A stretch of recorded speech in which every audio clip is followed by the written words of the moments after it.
lang itong yan. Hina. Galit na siya, no? Bibili tayo ng ulam, guys.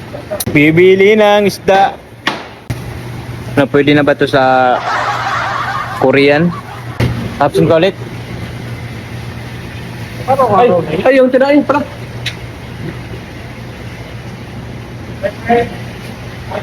Mag-absent sila bukas, ako din. Absent din ako. Tinatagal ko nang hindi nakapag-absent. Alam mo, kahit hindi ka nakapag-absent, pero yung kampung alam mo, hindi ka pumasok.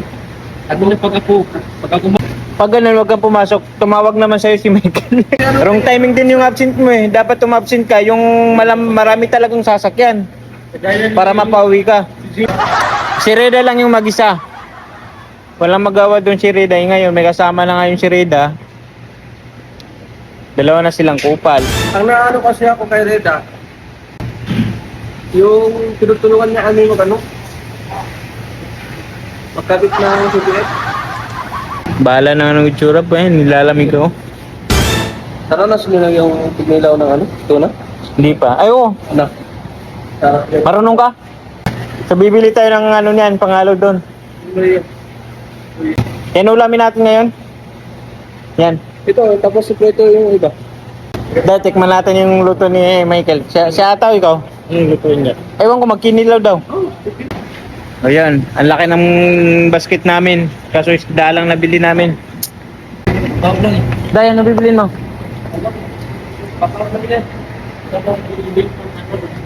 Giniling? Kung hindi lang tayo maano dito, gigiling ako. Ayan o. Kaya ba? Sinta, wala naman sasakyan. Pasok ako eh. Tangina nung gulo mo, ako na naman ang absent. Joke lang, hindi pa ako absent. Alam, nag-absent ka kung gusto mo.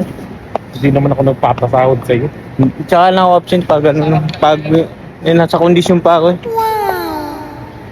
Pag wala talaga akong energy. Wala na. Nagbili tayo ng gatas dun, Mike. Ano? Gatas. Nung gatas. Ano ba, suka lang yalo mo? Saan? O di kayo gata? Saan? May halo. Doon nga, sa ano, kinilaw. Hindi nahaluan? Kinilaw. Wala mo nang gata. Ha? Nag-vlog na namang buraot. Brawd. Hindi nga, di ba haluan yung ng gatas, Day? Anong gatas nito? Ano ng gatas? Bago ka ba?